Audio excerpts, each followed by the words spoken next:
Сегодня 1 августа. В следующее воскресенье будет причастие. Приготовьтесь. В Псалме 112 в стихе 2 сказано так: «Да будет имя Господне благословенно отныне и вовек». Если вы пока не видите причины благословлять имя Бога, вам нужно еще немного изучить Библию. Читайте ее не спеша, внимательно, вдумчиво, чтобы она могла открыться перед вами.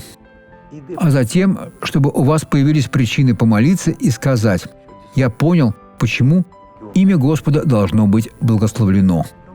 Нет ничего, что устоит перед именем Иисуса. Сам сатана падет на колени в отчаянии, поскольку это имя Бога, а Он огонь поедающий.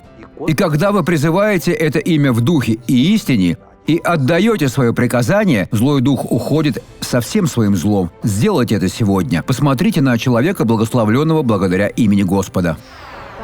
Скоро исполнится 3 месяца, как у меня случился инсульт. Я не могла говорить.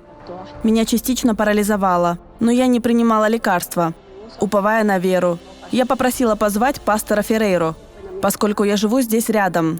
Пастор пришел ко мне домой и помолился. Мои ноги не могли ходить, руки не могли удержать посуду, мой рот искривлен. Я не могла сказать даже папа и мама, я обратилась к логопеду, сделала сканирование мозга. Врачи хотят, чтобы я прошла и другие обследования, поскольку они хотели понять, почему произошел инсульт. Но я восстановилась.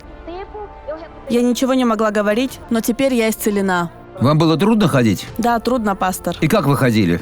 Я не вставала с постели. Вы не ходили? Рука была искривлена, я не могла говорить. Пальцы не разгибались, но в течение 10 дней я уже начала ходить. Я обратилась к врачу, и он спросил, что произошло. Я ответила: «Бог, моя вера в Иисуса Христа. До сего дня я не принимала ни одного лекарства». Аплодисменты Иисусу! Благодарю, Иисус! Как прекрасно!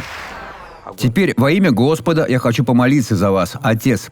С Твоим именем, которое является огнем поедающим, я молюсь за всех нуждающихся в помощи. Бог, сойди со своей силой, чтобы исцелять, освобождать, преображать, изменять. Зло, ты сейчас обличено. Уйди во имя Господа Иисуса. А вы скажите аминь. Слава Богу!